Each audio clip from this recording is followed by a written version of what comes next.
Il s'agit, à travers cette rencontre, de partager avec les acteurs les conclusions majeures issues de la conférence des Nations Unies sur les changements climatiques, la COP28. Une rencontre qui s'est achevée à Dubaï avec un engagement mondial des États à opérer une transition énergétique hors fossile, un enjeu majeur pour le Sénégal. Un pays comme le Sénégal qui commence à être classé dans les pays producteurs de pétrole et de gaz, si on lui dit à l'instant, alors que vous n'avez pas encore assuré les accès universels à toute votre population, tel que l'accès à l'énergie, que vous ne pouvez plus utiliser ce gaz parce que ce gaz ne recevra plus au niveau international de financement, mais également que ce gaz ne sera plus exploité par les pays susceptibles d'être les marchés pour ce gaz-là, vous comprendrez qu'il y a un problème.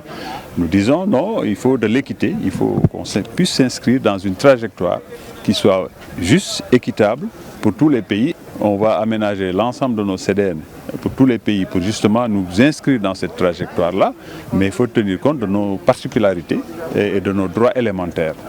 La COP28 a été une réussite selon la délégation sénégalaise. Le pays compte jouer sa partition pour l'atteinte des objectifs fixés. Cette COP28 a démarré par ces pertes et dommages et tout de suite par des annonces précises de financement. Et on en est sorti, je crois, aux environs de 800 millions de dollars, ce qui est peu, très peu, mais c'est déjà quand même un signal fort dans une COP, on puisse tout de suite acter le financement des pertes et dommages en donnant des engagements clairs de financement. Donc voilà, en ramassé, ce sont des moments d'échange, des moments de négociation, où c'est des parties du monde qui ont parfois des intérêts divergents. Aujourd'hui, vous ne pouvez pas faire comprendre à un État insulaire qu'on ne soit pas sorti des énergies fossiles à la COP28. Parce qu'eux, ils voient en face les menaces réelles de disparition de leur territoire. Donc ça, vous voyez que quand vous négociez avec des personnes comme ça, c'est délicat parce que vous savez qu'ils disent la vérité. Vous aussi, vous avez une vérité.